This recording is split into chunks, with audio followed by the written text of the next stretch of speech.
The Education Network presents Inside the District with Superintendent Robert Avossa. Now on Inside the District. Motion carries 6-0.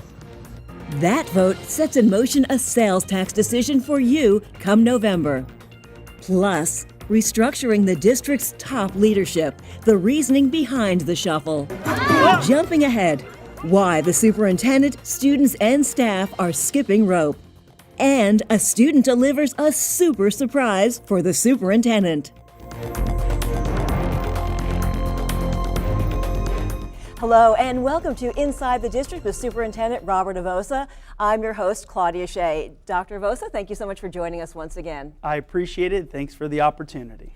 Let's go back to some of the video we saw right at the start of the show in which school board members voted in favor of joining the county government in asking voters to raise the sales tax by 1 penny. That will be going to the ballot in November. Why is this necessary?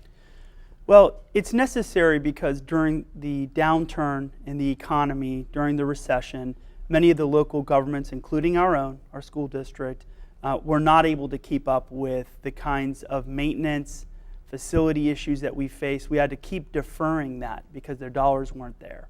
And so now we've reached a point where the economy is rebounding, the needs have stacked up, and it's time to make sure our schools are clean, are safe, are painted, are renewed and refreshed, and that we take a deep look at our technology as well. We've not been keeping up with that. Our kids really need to have 21st century technology in the classrooms. So if voters do approve this tax, what would the share, how much money do you think would be generated by the district, say, over 10 years? Well, if it's a 10-year tax, it's about $1.25 billion that will come in over those 10 years.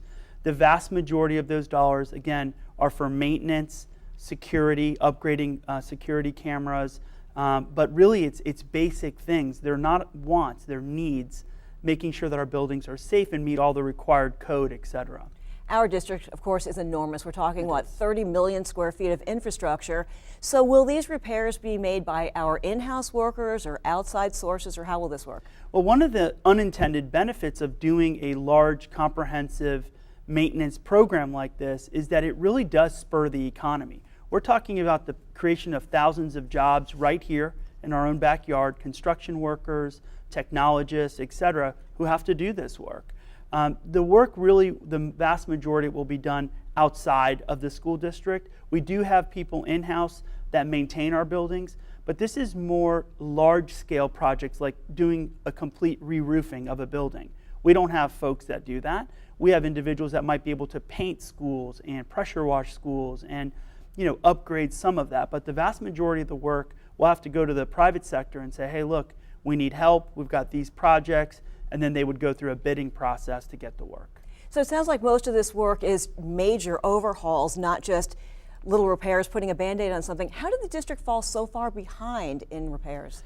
Well, part of this is the state reduced the amount of millage that we're able to tax ourselves. And so during that reduction, again, those were hard times. The economy was going backwards. We were trying to do everything we can to work on reducing taxes. That's one of the reasons we fell so far behind. Now, I ordered that our buildings be inspected from top to bottom, all of them. There are about 200 buildings that we own, so that we can prioritize and use objective measures to decide what needs to be fixed, when it needs to be fixed, what kind of classroom we want to create, what kind of buildings and buses and police cars that we really need. And I think that comprehensive review has been very healthy for this school system, and now we're using objective measures to figure out which projects are at the top of the list, which are in the middle, and which we really don't have anything to worry about because the buildings are maybe 8 years old, for example. Well, some of these repairs, of course, are critical. What happens if the voters don't go with this sales tax? What are the options? Well, I wish I could tell you we had a really clean, easy plan B. We don't. We do have a plan in place if it doesn't pass to continue to patch. I joke and say, super glue and duct tape things together. But the reality is if we don't take care of a small leak, it could turn into a major roof issue, which then winds up costing the taxpayer significantly more. So it's time that we get busy, we get to work, we get these repairs made, we give our kids and teachers a world-class building to work in and the technology they need to really be successful. Well, that's the thing. It's difficult to expect children and teachers to succeed in a building that needs repairs. Well, I always tell people it's just like home ownership. If you've purchased a home, we got to take care of that home. It needs to be painted every 10 years. The buildings need to be pressure washed. We're in South Florida. It's humid. It rains often. And if the buildings don't have the proper seal, then we have an air quality issue. Then we got to go back and mitigate for bad air, and then we might have to change air conditioners. So these are really basic, simple things that we're asking people to support us on. This isn't a brand new football field with AstroTurf, right? That's not what we're asking for. We're asking for us to keep track of the $6 billion plus that we have in buildings, maintain them the way that people expect, so that as you drive by schools, even visually seeing that a school is well kept and painted, it says a lot about the priorities that we have in our community. Such an important issue. We'll be discussing this a lot between now and November when voters do actually go to the polls.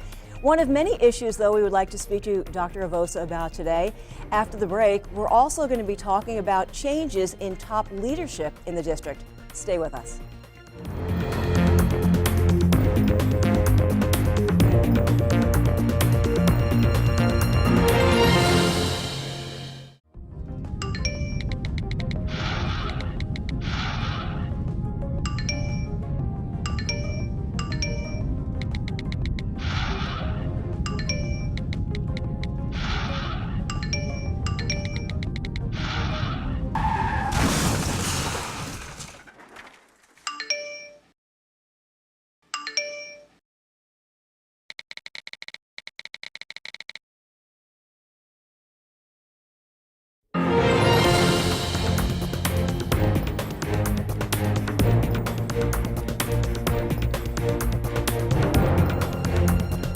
Welcome back to Inside the District with Superintendent Robert Avossa. Dr. Avossa, tell us about the changes in top leadership that you've made recently and why you made these changes. Well, I want to step back just for a moment and make sure folks understand we spent a lot of time listening and learning to the community. We've now crafted a strategic plan. We've identified 19 key initiatives, 4 long-term goals, things we want to get to, and 4 themes.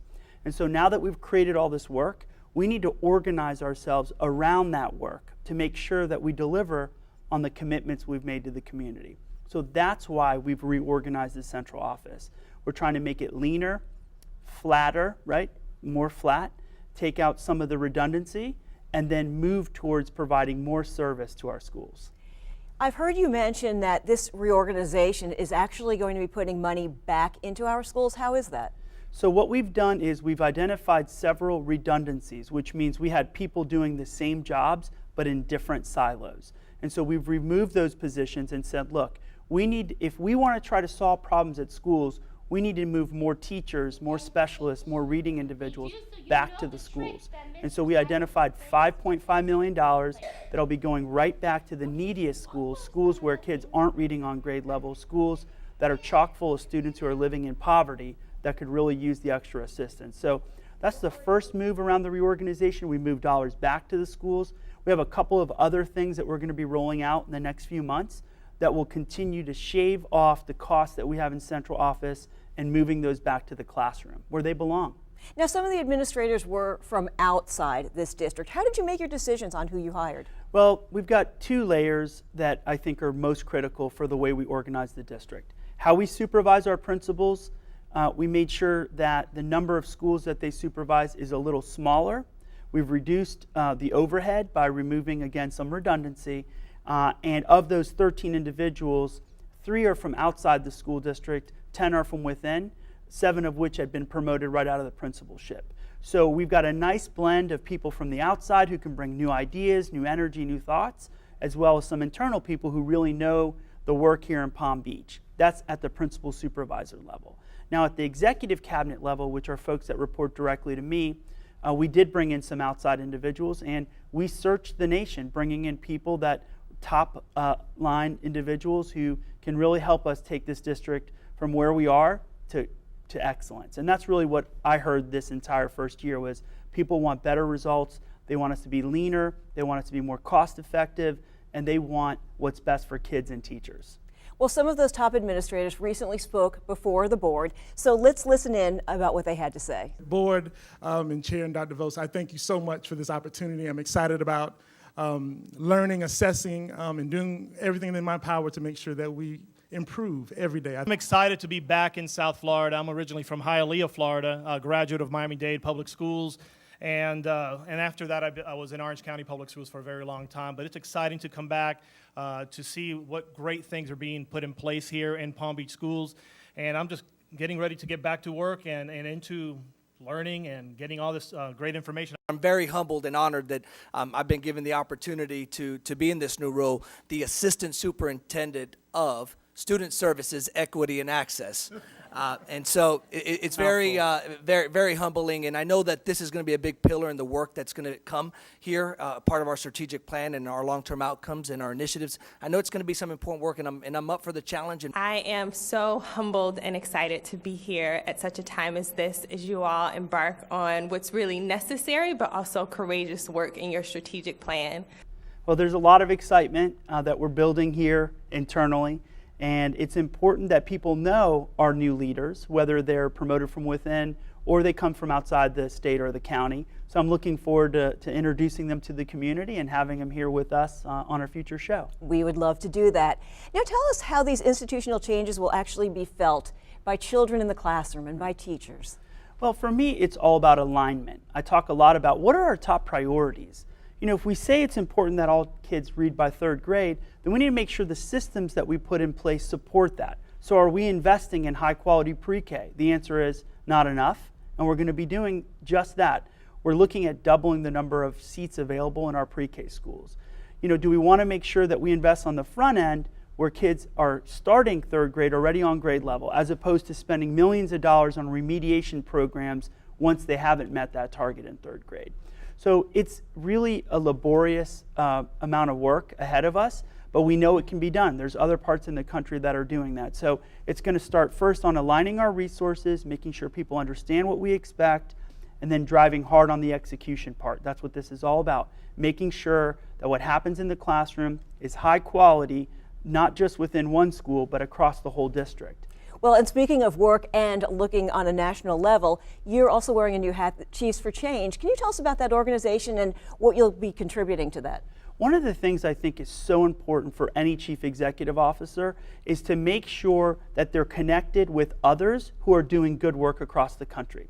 So what Chiefs for Change will allow me to do is be part of a group of elite superintendents across the country that grapple with the same kinds of issues that we're grappling with right here at home.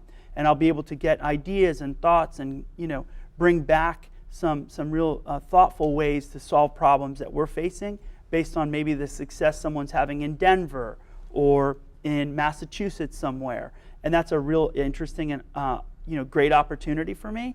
It doesn't cost us anything. It's part of a national group that really is designed to help us create better public schools for all kids. Sounds terrific. Well, Governor Scott, of course, recently signed some new legislation that will directly impact our schools. Now, one measure in particular takes effect in the 2017 school year, in which parents will have the option of enrolling their children in a school outside the county.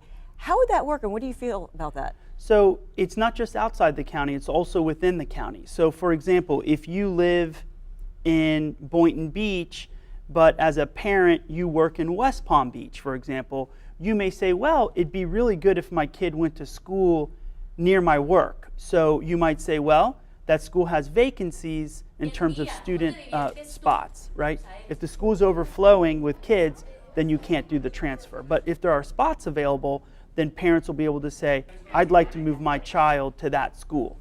They'd have to provide their own transportation, but that's what Governor Scott and the legislature has approved. Now, if you live in Martin County, for example, and you'd like to go to a Jupiter school, now that also will be allowed if there are positions available for your kids. If the school is at 105% over capacity, then the answer to that is no, that can't be possible. That won't be possible. But so really what I would tell people is we are prepared for that. We have very few schools on the north end and on the south end that actually have space available. So we're not sure yet how much that will impact us. but we've got a close eye on it, and we've already begun creating a system that will allow parents to navigate that and ask for these transfers. I'm not sure that a lot of parents already realize that if they want to put their child in a school that is outside their city and the child really just has to audition for one of the career academies or apply for one of the career academies. We have a lot of choice in this community, and I think it's fantastic. If you have a child who's really interested in medical piece and they'd like to go to a particular academy, there is a way to do that. We have magnet schools, we have schools within the district that have certain themes, and that's important. We just got to keep letting parents know that those options exist so that kids have a good fit. What I've realized in the last 20 years in education, if students feel a taste of success, let's say they're in theater and they love that, they wind up doing better in reading, writing, and math because they're tasting success and they're able to share that passion with others that share the same passion, and that's important. Makes sense. Another piece of legislation that the governor signed is something that I know is near and dear to your heart because you appeared before a Senate Appropriations Committee, the Principal Autonomy Pilot Program. How will that work? One of the things I'm very excited about is the opportunity to empower our teachers and principals to work together to solve local problems. It's very difficult for Tallahassee to mandate change. It's very difficult for the central office in our own district to say, this is how you need to do things in schools. Those teachers and local principals know more about that community than we ever would at the central office. So we asked the governor, and it sounds like we've gotten the permission to do that, to go into a few of the DNF schools and take a look at how we can really reimagine how those schools are run in terms of the amount of time kids are in classroom. Should that be expanded? How we use our teachers and principals and instructional people in those buildings, thinking differently about that.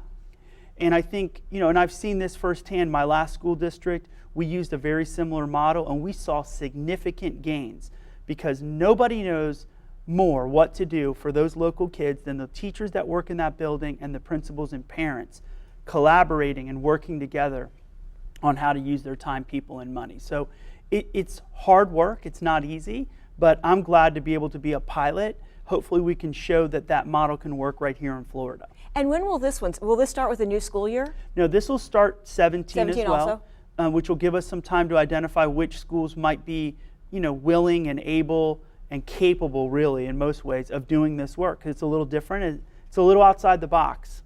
A lot of exciting changes on the horizon. Well, I've asked you an awful lot of questions, but we're going to take a short break. And when Inside the District continues, Dr. Avossa will be taking some questions from our schools.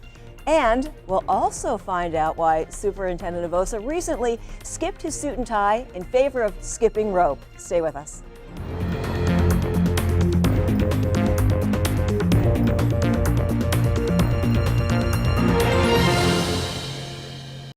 Have you signed up to receive important text messages from the Palm Beach County School District? If you're a parent or a student, now's the time to sign up for real-time text messages. The district's notification system will alert you about school events, emergencies, and general information. Parents who would like to take advantage of this feature should contact their child's school directly for further instructions. You're also encouraged to stay connected through Facebook and Twitter.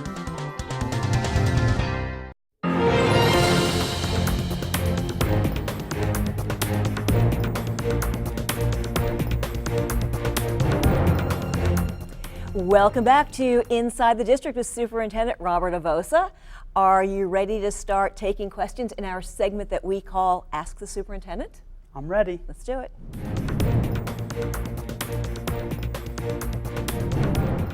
Dr. Avossa, what are your plans for making our schools centers of innovation? Mrs. Foy, that's a great question. And it's my belief, and it always has been, that our teachers and principals need to be the ones pushing central office on how we manage our time, people, and money. And innovation only happens when we provide people the opportunity to really think through how to use time, people, and money, use technology, and the only way to do that is to get out of your way. So I'm going to continue to pilot and push new ideas and thoughts around technology, the use of models in classrooms, giving kids an opportunity to really have hands-on experiences. I think that's how they remember and that's how they learn today. And we've got to make sure that we're giving them the opportunity to reach their highest potential. Our next question is from a 5th grade student named Vanexa. Dr. Avossa, I was wondering, will schools ever use electronics that have all our textbooks in it? Because it will make our backpacks less heavier. Well, you're right, Vanexa. We really need to be able to use technology in a better way, and that's one of the reasons why we're supporting the 1 cent sales tax. We've got to be able to give our kids the, whether it's a laptop, an iPad, right? Worry less about the device, but more about how they have access to the digital content that's available. And unfortunately, in this community, we do have probably half of our students who don't have those kind of devices at home, and so you've got a little bit of an issue there as well. I agree with you, and in my last district, that's one of the main things that we did. For 6th through 12th graders, we went to digital devices to host all of the resources that were available. And I know that ensuring that students are healthy is one of your priorities. You recently were jumping rope with students at a local elementary school. Talk to us a little bit about that and physical fitness and why this is so important to you. One of the things I really worry about is the health of our kids. The reality is too many of them are not moving their bodies every day, and there is solid research that shows that when kids are active and engaged, moving their bodies, eating good food, they do much better in school, and it gives them a happy and healthy life. I mean, that's what this is all about. This work in K-12 is making sure our kids leave us ready for a happy and healthy life where they're able to be citizens that contribute. And that's really a passion of mine. I want to make sure that kids stay healthy. We've got too many that really aren't healthy as they should be. You know, watching you skip rope, I was kind of amazed. You were just as good, if not maybe even a little better than some of the kids. Where'd you learn how to jump rope like that? Oh, that's funny. Look, I've got 2 kids of my own. They're super active. There's nothing more important to me than spend time with them, and having a chance to spend time with our students is always a real joy.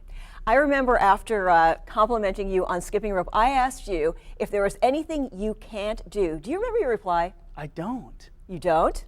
Let's Oh, that I couldn't dance or something. Dance what? The tango? The tango.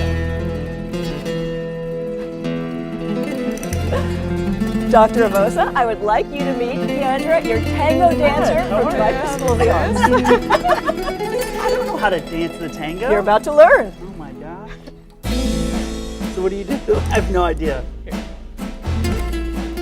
So walk forward, and left, right, and side together. So we're gonna go T-A-N-G-O. So always start with the left foot. Always start with the left. T-A-N-G-O.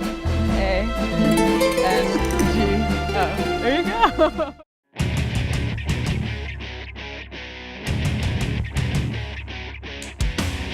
We are the Education Network.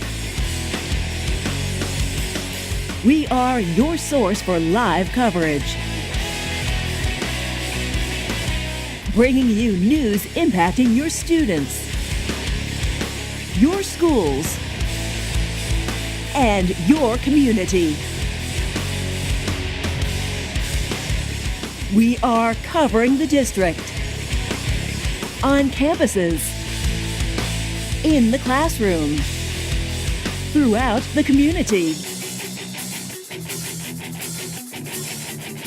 We are on air, online, on mobile. The Education Network, your best choice for school district news. That's who we are.